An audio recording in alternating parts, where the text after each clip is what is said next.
So, you have a thing for fantasy stories? Me too. Epic sagas from minds like J.R.R. Tolkien, George R.R. Martin, and R.A. Salvatore. Series works from writers like Charlene Harris, Catherine Arden, and Cassandra Clare. One off dream vacation esque dives into worlds created by writers like Erin Morgenstern, Stephen King, and Susanna Clark. Whatever your mood or reading flavor, fantasy offers a little for everyone, dipping into the speculative while grounded in the real, whether that realness is contemporary, historical, or of an alternate universe. Readers taste a melange of philosophies and worldviews, take in a host of experiences and characters, champion the creation of literary magic broadly. Writing fantasy, though, it's complicated. There are few, if any, rigid rules to follow, though there are elements you must include in your story for it to be deemed a work of fantasy. And your story must fit somewhere within the fantasy genre if you intend to reach fantasy readers. So, where to begin? Magic refers to the stuff that exists in your story that does not or cannot exist in the real world. Sorcery, witchcraft, and enchantment, cryptids and fantastical creatures of the imagination, superhuman abilities and powers. Really, anything that cannot be explained away with empiricism or logic. In fantasy stories, magic is the author's playground. And when you play with magic, you have a chance to showcase the uniqueness of your story.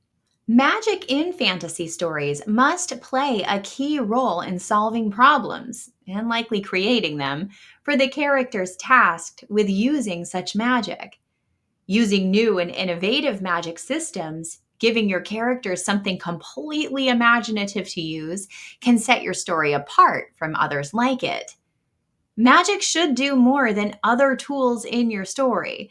It should be a source of conflict, a plot driver, a way to usher in character development, or it may do something else. To become more than a tool, the magic must have rules. And you, the author, must rigidly adhere to those rules, even if and when your characters would rather the rules not exist. The idea of a force, or mana, persists in fantasy stories, though Alan Moorer and Renee Wright point out in Writing Fantasy and Science Fiction that the ability to tap into this magical force, or mana, is almost always extremely limited. Everywhere, tradition binds magic, ruling its access and use, and magical power traditionally lies in the knowledge of spells and rites. When creating your fantasy story, consider what type of magic your characters will have access to. What kind of magic exists that they cannot access or cannot access yet, and how your magically inclined characters will learn everything they need to know about their magic. In fantasy fiction, the magic is as great as the space in which the magical use such magic. To provide a well developed and immersive space into which you thrust your magical characters, you must engage in world building, the creation of a robust world from the ground up. World building refers to the process of exploring and explaining the depth and detail of the world in which your characters live.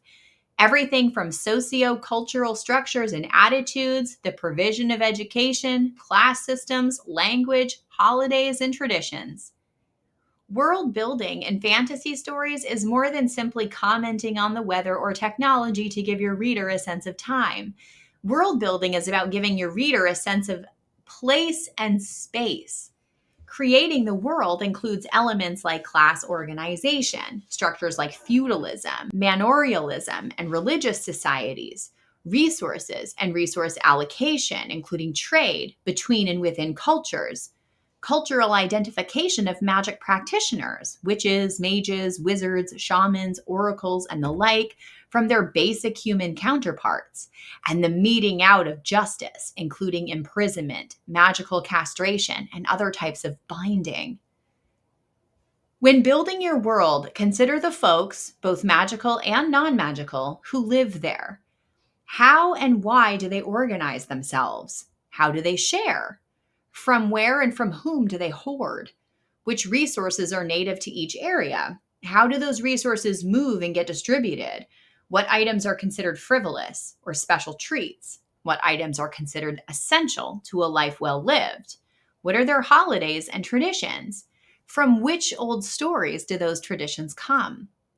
By understanding how and why the folks in your world move and operate, you'll understand the intrinsic state of being human or being magical in such a world. In fantasy fiction, the magic can't be a peripheral element. Rather, magic must be central to the main conflicts and the characters involved in those conflicts. Think about Lord Voldemort and how his use of magic resulted in the splintering of his soul via Horcruxes. Or Sauron and how the power placed in each of the golden rings corrupted those who wore them. Or Matilda and how she put others at risk of punishment by using magic to protect herself. In stories, the use or misuse of magic almost always comes with huge consequences. For the person using the magic, yes, but also for others involved in or around that magical use, even those considered magical collateral damage.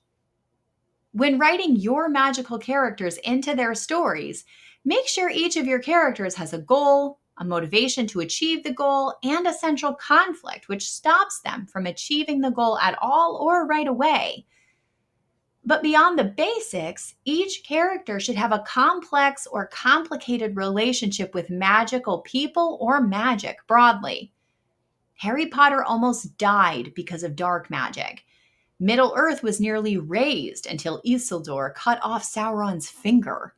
Miss Honey almost got into serious trouble for breaking and entering because Matilda wanted to go get her old doll. Using magic immediately raises the stakes for the characters in your story because we simple humans don't have magic wands and spells to cast to make things happen.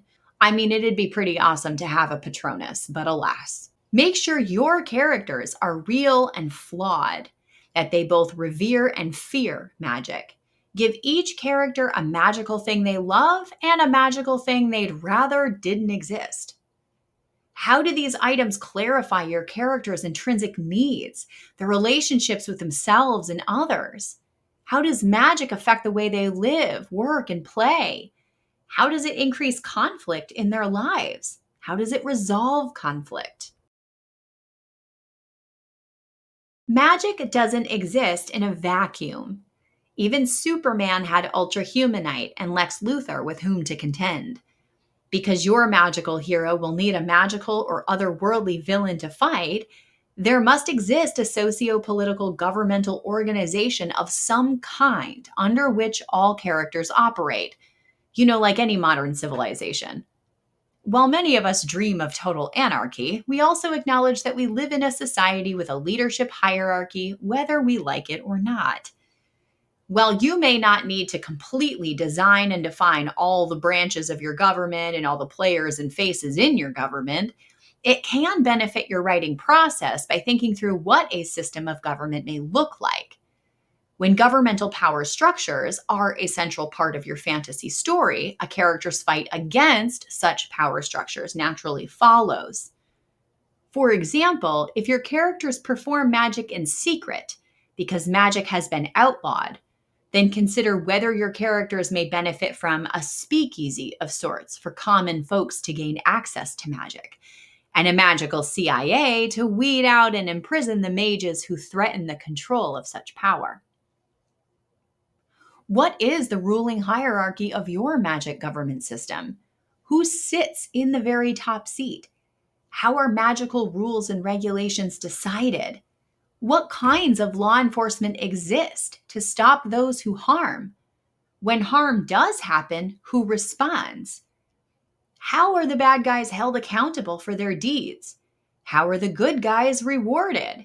And how easy is it to tell the difference between the bad guys and the good guys? If scientific innovation defines science fiction, then magic defines fantasy. As such, all the elements in your story must affect or be affected by magic. And remember Newton's third law of motion. For every action, there is an equal but opposite reaction. For all the good mages, identify the not so good ones. For every good and beneficial use of magic, define the not so good uses. For all the magical justice present, disclose when such justice is impossible due to corruption or negligence. Fit the magic into your world, but make sure your world and all those who live there are strong enough to carry the weight of that magic, lest it crush them. If you want more, my colleague Kristen Noland recently put together 10 tips for fantasy authors, which I've linked in the text article on the MetaStellar website.